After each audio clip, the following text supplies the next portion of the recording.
오늘 하나님께서 우리에게 허락하시는 말씀은 신약성경 히브리서 4장 14절부터 16절까지 말씀입니다. 우리 목소리 모아서 함께 받도록 읽습니다. 14절 시작합니다. 그러므로 우리에게 큰 대제사장이 계시니 승천하시니 곧 하나님의 아들 예수시라. 우리가 믿는 도리를 굳게 잡을지어다. 우리에게 있는 대제사장은 우리의 연약함을 동정하지 못하실 리가 아니요 모든 일에 우리와 똑같이 시험을 받으신 이로되 죄는 없으시니라. 그러므로 우리는 긍휼하심을 받고 때를 따라 돕는 은혜를 얻기 위하여 은혜의 보좌 앞에 담대히 나갈 것이니라. 아멘. 오늘도 하나님의 은혜와 평강이 여러분 가운데 가득 부어지길 원합니다. 이제 가을이 아주 깊어갔습니다. 끝자락에 걸친 것이 아닌가 싶을 정도입니다. 붉고 노랗게 물든 잎새들이 나무에서 떨어지는 것 봤을 것입니다. 길가에 수북히 쌓여지고 있습니다. 가만히 들여다보면 생명의 움직임이 그 속에 들어 있습니다. 이 생명이라고 하는 것은 생각할수록 신비하고 오묘합니다. 요즘 유전공학이 발달했다고 그러죠. 컴퓨터 산업도 발달했습니다. 그래서 많은 것들이 과거와 다른 것을 경험하는 거죠. 이를테면 수박 이렇게 하면 여름 과일 생각을 했는데 지금이면 겨울철에도 가서 수박을 사 먹습니다. 돈만 있다면 말이죠. 너무나 많은 정보들은 쉽게 컴퓨터에서 얻습니다. 얼굴 한번 보지 못한 사람을 친구로 사귀고 있습니다. 그러나 아무리 발달해도 경험할 수 없는 것, 만들지 못하는 것이 있는데 그게 바로 생명이라는 것입니다. 하나님만이 생명을 만드시고 다루시고 그리고 생명을 정리하실 수 있는 분이기 때문에 그렇다는 거예요. 그래서 하나님이 모든 생명의 근원이라고 말씀드리는 겁니다. 여러분, 이 생명체마다 코드를 가지고 있다고 그래요. 하나님께서 명령하시고 지정하신 코드겠죠. 그래서 모든 생명체는 그 생명의 원천에 맞는 적합성을 추구하고 산다는 거예요. 그냥 정확하게 계절이나 또는 어떤 것들의 변화를 따라서 움직여가고 있다는 거죠. 어미거북이가 바다로부터 수백 미터 떨어진 곳에서 육지에다가 알을 깐답니다. 얼마 후에 이 알을 깨고 나온 새끼 거북이들이 수천 마리, 수만 마리가 바다를 향하여 엉금엉금 기어가는 거죠. 죽을 힘을 다해서 기어가는데 그 과정에서 수없이 많은 새들의 공격을 받아서 어린 새끼 거북이가 먹이로 죽고 만다는 거예요. 그럼에도 불구하고 생존 본능에 의하여 열심히 기어가서 물속에 다다란 거북이는 산다는 거죠. 누가 가르쳐 줬을까요? 너는 죽을 힘을 다해서 저 바다에 들어가야만 살 수 있어. 이게 생명의 지령이라는 거예요. 이 코드는 아무에게 가르쳐 준 게 아니잖아요. 거북이 엄마가 알에게 그 알이 생겼을 때부터 알려주었을까요? 그렇지 않은 거예요. 가야만 된다는 거는 본능적으로 코드에 걸맞게 주어져 있다는 거예요. 전 이것을 신앙생활하는 성도의 삶에도 견줘보려고 그래요. 여러분, 우리가 저 천성 가는 길 지금 걸어가고 있습니다. 어떻게 생각하면 새끼 거북이처럼 엉금엉금 기어가는지도 몰라요. 독수리처럼 올라가고 싶은데 그게 잘 안 돼요. 주를 앙모하는 자 올라가면서 독수리같이 이렇게 노래는 하지만 실제로 그렇게 힘차게 다름질하고 날개짓하며 달려가는 성도들이 그렇게 많지 않다는 겁니다. 얼마나 많은 사탄마귀 권세들에 의하여 먹이가 되고 그리고 발목 잡히고 그리고 또 절단되고 병들고 미혹을 받아서 다른 데로 가고 이러는 거북이 같은 그런 성도들이 너무너무 많은 거예요. 그럼에도 불구하고 하나님의 지령에 맞춰 코드에 맞춰져 은혜를 사모하는 자리에 나가고 싶어하고 예배의 시간을 생각나게 하고 은혜를 사모하게 하고 거룩함을 추구하는 삶을 살게 계속해서 코드에 걸맞는 삶을 살도록 성도에게는 이런 코드가 주어져 있다는 거죠. 여러분, 하나님 존전으로 움직이게 하는 힘, 이게 하나님께서 우리에게 심어주신 영적 지령이라는 거예요. 우리는 이 힘에 의하여 움직이며 저 천성 가는 길을 가고 있는 겁니다. 분명히 말씀드리지만 가는 길이 수월하지 않아요. 엄청나게 많은 미혹을 받을 것이고 엄청나게 많은 발목 잡히는 일이 우리에게 있을 거라는 거죠. 그럼에도 불구하고 이 영적 지령에 의하여 움직이고 끊임없이 가는 사람만이 하나님의 은혜의 보좌 앞으로 나가게 될 줄 믿으시기 바랍니다. 오늘 저는 은혜의 보좌 앞으로라고 하는 제목으로 말씀 전하려고 합니다. 이 강단에서 하나님의 생명의 말씀이 선포될 때 바로 이 자리도 은혜의 보좌 앞이 되는 것입니다. 히브리서를 읽어보면 16회 이상 우리 주님을 대제사장이라고 표현을 했습니다. 본문 말씀에도 우리에게 큰 대제사장이 있으니 라는 말이 나오거든요. 이게 무슨 말일까요? 주님께서 우리의 대제사장이 되어주신다는 거예요. 그러나 한 가지 유념해야 될 게 있는데 구약의 대제사장과 본문에 나오는 대제사장은 엄연한 차이가 있어요. 주님은 레위의 후손에게서 나온 대제사장보다 훨씬 우월한 분이라는 거죠. 그들은 완전한 제사를 이루지 못했어요. 그러나 주님은 단 한 번의 죽으심으로 완벽한 제사, 완전한 제사를 하나님께 드렸습니다. 주님이 왜 죽으셔야 했죠? 바꿔 말해서 우리의 대제사장이 되어주시기 위하여 그런 삶을 살았다는 겁니다.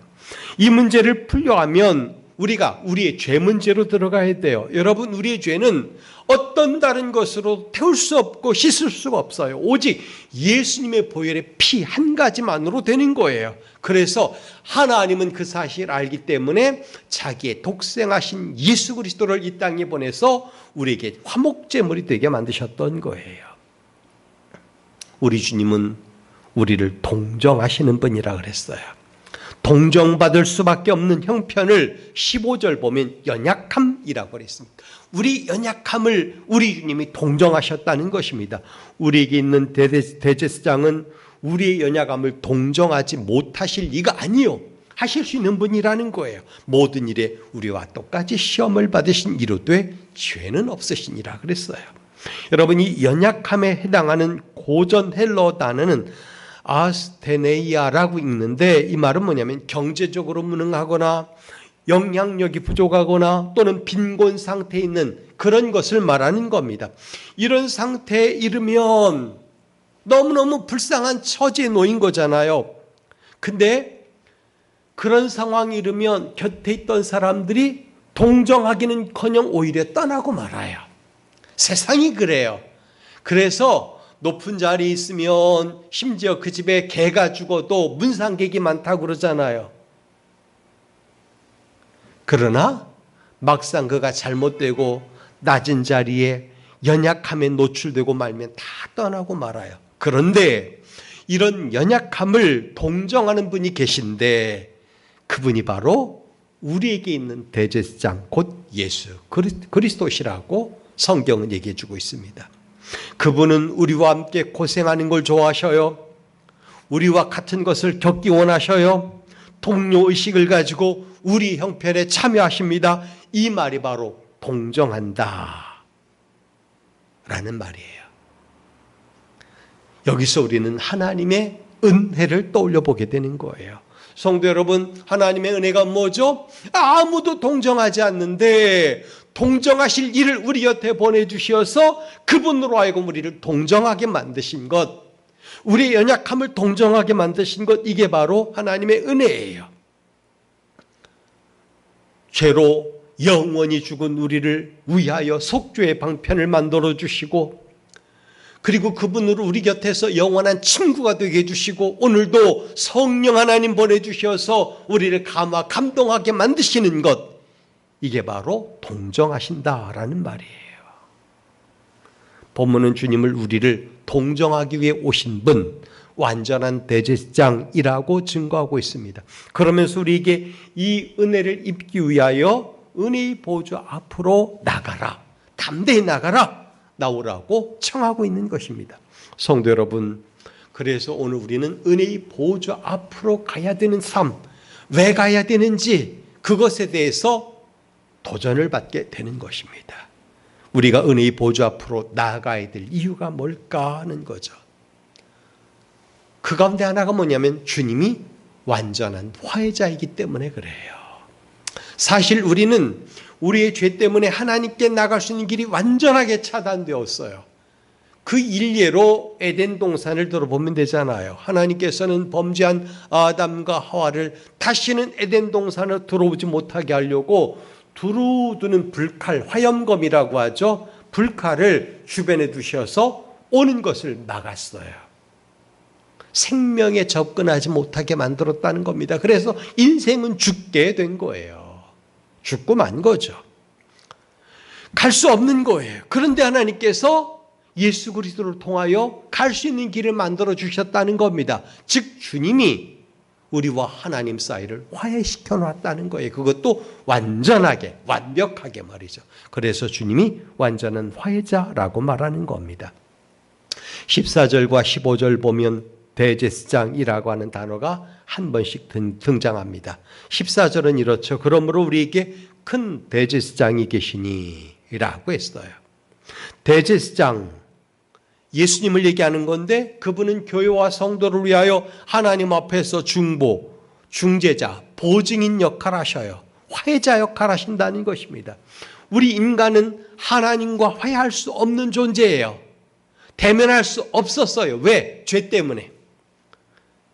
하나님과 인간 사이에 그래서 중재자가 필요했는데 그분이 바로 예수 그리스도로 우리에게 오셨다는 것입니다. 물론 인간이 범죄하기 전에는 하나님과 직접 대면했습니다. 그러나 범죄 이후에는 이런 일이 없었어요. 하나님께서 지으시며 아름답다 만들어주신 모든 인간과 모든 사물들이 더럽게 된 거예요. 그때부터는 하나님과 사람 사이에 넘어설 수 없는 거리가 만들어진 것입니다. 중재자 없이는 하나님께 나갈 수 없게 되었다는 겁니다. 이 문제를 극복하게 하기 위하여 하나님이 예수님을 이 땅에 보내셨고 예수님은 자기의 죽음을 가지고 이 문제를 완벽하게 해결해 주신 것입니다. 그래서 구약의 대제사장이나 제사장이 해결할 수 없던 문제를 우리에게 오신 예수님이 대제사장으로 완벽하게 해결해 주셨다는 것입니다. 대제사장 이 말, 여기서 대라고 하는 말은 메간이라고 읽는데 크기에 있어서는 거대하다, 많다, 양에 있어서는 풍부하다 이런 뜻을 담고 있습니다. 그러니까 모든 것에 부족함 없는 분, 화해자로서 역할을 감당하기에 조금도 부족하지 않은 분, 그분이 우리에게 오셨다는 것입니다. 완전한 중보, 완전한 화해자 예수님이라는 거죠. 그래서 우리가 은혜의 보좌 앞으로 나가야 되는 이유는 그분이 완전한 화해자이기 때문에 그분을 만나고 그분의 은혜를 입기 위하여 은혜의 보좌 앞에 나가야 된다는 거예요. 그래서 오늘 우리는 할 일이 우리에게 주어진 것입니다. 그게 뭐냐? 왜 우리가 은혜의 보좌 앞으로 나가야 되느냐? 그것은 믿는 도리를 굳게 잡는 일이기 때문에 그렇다는 거예요. 믿는 도리를 굳게 잡는 일이기 때문에. 여러분, 은혜의 보좌 앞으로 나가는 길이 아무리 힘들어도 끊임없이 나가야 되는 이유는, 영적 코드에 따라서, 지령에 따라서 끊임없이 나가야 되는 이유는 믿는 도리를 굳게 잡는 일이기 때문에 그렇다는 겁니다. 14절 하반절에도 보면 우리가 믿는 도리를 굳게 잡을지어다 라고 했습니다. 여기에서 중요하게 취급되는 단어가 두 개예요. 하나는 믿는 도리라는 말인데 호몰로기아를 번역한 것입니다. 이 단어는 신약 성경에 6번 등장합니다. 보통 복음을 고백하는 것이나 공동체 안에서 고백을 사용할 때 이 단어가 쓰였습니다. 믿는 도리가 바로 고백이라는, 공동체의 고백 또는 개인의 고백 얘기할 때 믿는 도리를 얘기했습니다. 본문에 사용된 의미로 보면 교회의 공적인 신앙 고백을 얘기하는 것으로 보면 좋아요. 그러니까 한마디로 영적으로 동여매는 것, 영적으로 동여매는 고백을 얘기하는 것입니다. 즉 교회가 함께 믿는 것, 오늘날로 말하면 사도신조라고 말하면 좋겠죠. 어쨌든 믿는 도리라는 것은 공적으로 영적으로 고백하는 걸 말하는 거예요. 이건 놓치면 안 되는 것입니다. 그렇기 때문에 신앙 고백이 실종된 교회는 교회가 아니에요. 고백이 없는 삶은 믿는 자의 삶이 아닌 거예요. 저나 여러분의 삶에 믿는 도리가 항상 살아있길 바랍니다. 신령한 고백이 우리 안에서 계속 나와야 돼요. 또 하나 중요하게 취급될 게 굳게 잡으라 라는 말이에요. 굳게 잡으라. 크라테오라고 하는데 이 말은 체포하다라고 하는 의미예요. 체포하다. 이렇게 번역이 돼요. 단지 체포만 아니더라도 붙잡는 행위를 얘기하는 겁니다. 어떻게? 그것도 느슨하게가 아니라 굳게 꼭 붙들라 이 말이에요. 해석이 보여주듯이 우리는 믿는 도리, 즉 영적인 고백, 살아있는 고백, 생명의 고백을 굳게 붙잡아야 돼요. 단 한순간도 이걸 잊어버리면 안 되는 것입니다. 저는 여러분들의 삶 속에서 신앙 고백이 바로 서고 그 신앙 고백을 바로 붙들고 살아가는, 고백처럼 살아가는 사람이 되었으면 좋겠어요. 고백처럼. 어떤 사람이 예를 들어서 간증한다고 말했는데 간증은 이쪽이고 삶은 다른 쪽이다 그러면 이건 잘못된 거예요. 그 중에 교회 다니면서 간증한다고 하는 사람들이 간증은 그럴싸하고 영적으로 거룩해 보이는데 삶은 엉망인 사람들이 굉장히 많아요. 강단에서 기도할 때는 거룩함을 온전히 혼자 추구하는 것 같은데 세상에서는 잡스럽고 더럽기 짝이 없는 사람들이 얼마나 많은지 몰라요. 저는 여러분들이 믿는 도리를 굳게 잡길 바랍니다. 어디에서? 은혜의 보좌 앞에 계속 나가야 돼요. 이게 코드가 맞아야 돼요. 그렇지 않으면 이질적인 게 들어오지 않겠어요. 잘못되면 안 되는 거예요. 이를테면 글쎄 이제 농사를 짓는 사람들이 아니니까 그 이해하기 어려울지 모르는데 이를테면 어떤 유실수든 또는 농작물이든 토양에 맞는 것이 있어요. 근데 토양은 안 맞는데 자꾸만 거기서 토양에 맞지 않는 과수나 또는 농작물을 심어놓고 열매가 잘 되기를 바란다면 되겠어요? 그거 안 되는 거예요. 우리나라 해안의 온도가 달라졌다고 하죠. 과거 이 제주 지방의 남쪽에는 이를테면 한치, 갈치 이런 거 많이 잡혔는데 지금은 이게 울릉도 쪽으로 쭉 올라온다 그래요. 환경이 달라지는 거예요. 그러면 거기 생존하는 생태계가 다른 걸로 바뀌어지는 거예요. 코드가 안 맞는 거죠. 여러분, 은혜의 보좌 앞으로 우리가 계속 나가는 삶을 살아야 되는 이유는 뭐냐면 영적 지령을 끊임없이 받기 위해서 그러는 거예요. 믿는 도리는 그냥 붙잡아지는 게 아니에요. 믿는 도리를 굳게 잡는다는 일, 이 일, 은혜의 보좌 앞으로 나가지 않는 한 안 된다는 것입니다. 십자가를 온전히 붙들고 나가야 돼요.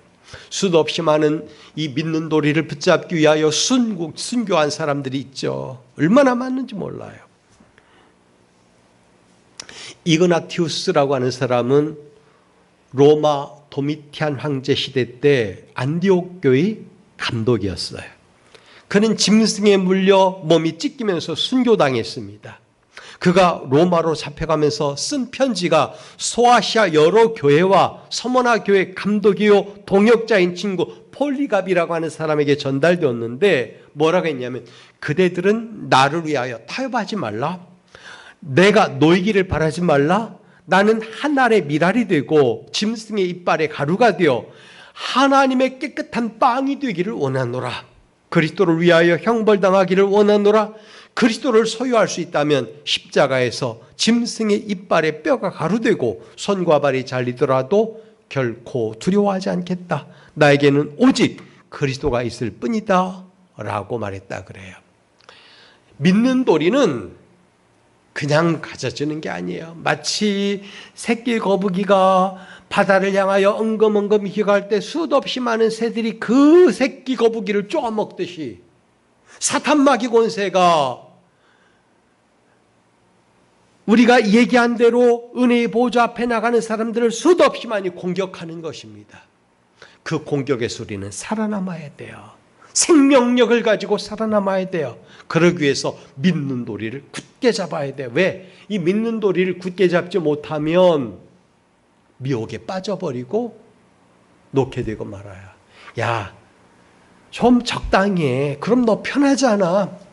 세상이 그렇게 속삭여요. 왜 너만 유별나니? 그것도 하고 이것도 할 수 있잖아.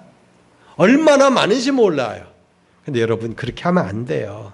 선명한 그리스도인이 되어야 되는 거예요. 전 여러분들이 믿는 도리를 굳게 잡는 일에 단 한순간도 소홀히 하지 않기를 바랍니다.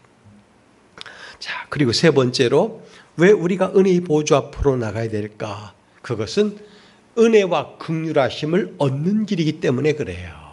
거기 가면 하나님께서 우리에게 동정심을 베풀어 주셔요. 우리가 동정받게 되는 거예요. 동정은 우리와 함께 하시는 거예요. 곁에 앉아주시는 거예요. 우리 손 붙잡아 주는 겁니다. 우리를 안아주시는 거예요. 우리의 눈물을 닦아주는 겁니다. 우리의 짐을 대신 져주시는 거예요. 우리 길을 열어주시는 겁니다. 우리 인생의 문제를 해결해 주시는 겁니다. 우리 인생을 역전시켜 주시는 것입니다. 16절에 보면 은혜의 보좌 앞으로 나가야 되는 두 가지 이유가 등장합니다. 그러므로 우리는 긍휼하심을 받고 때를 따라 돕는 은혜를 얻기 위하여 은혜의 보좌 앞으로 담대히 나갈 것이니라 그러죠. 긍휼하심을 얻기 위하여 첫 번째예요. 두 번째가 때를 따라 돕는 은혜를 얻기 위하여 이렇게 말을 했어요. 어떤 목사님 그런 말을 했어요. 은혜와 긍휼과 평강은 구원의 세 자매와 같다 그랬어요. 그러니까 은혜와 긍휼과 평강은 구원 얻는 사람들의 삶 속에서 이루어지는 너무나 놀라운 신비라는 거예요. 은혜가 뭐죠? 받을 자격이 없는데도 받은 거예요. 그게 은혜예요. 긍휼이 뭐예요? 우리가 마땅히 받아야 할 것을 받지 않는 것. 즉 지옥에 떨어져야 되는데 막아주신 것.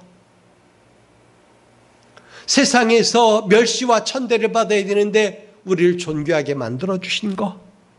그런 거죠. 이 긍휼의 은혜가 우리에게 매일같이 나타나는 겁니다. 은혜의 보좌 앞으로 나가면 그렇게 되는 거예요. 호세아 선지자도 외쳤습니다. 오라 우리가 여호와께로 돌아가자. 여호와께서 우리를 찢으셨으나 도로 낫게 하실 것이요 우리를 치셨으나 싸매어 주실 것임이라. 하나님의 은혜는 끊어지는 법이 없어요. 하늘의 은혜의 긍휼하심은 단 한순간도 멈춰서는 법이 없어요. 우리가 어떻게 주님께 나갈까요? 은혜와 긍휼을 얻기 위하여 우리가 어떻게 해야 될까요? 저와 여러분이 이 세상 속에 가졌던 더러움을 씻어내는 게 중요한 겁니다. 이 시간 우리 주님의 보혈의 피가 저와 여러분의 심령을 깨끗이 씻어 밝혀주시기 원합니다. 주의 거룩한 복음의 옷을 입고 정결한 주의 백성처럼 은혜의 보좌 앞으로 이 시간 계속 나가는 그런 삶을 연상해 보시기 바랍니다. 때로 사탄 마귀 권세가 여러분을 침략하고 여러분을 미혹할지라도 십자가만 붙들겠다고 하는 결단을 가지고 나가면 반드시 하나님의 은혜가 여러분 가운데 작용할 거예요. 하나님은 우리를 버리시는 분이 아니라 우리의 모든 연약함을 동정하시는 분이에요.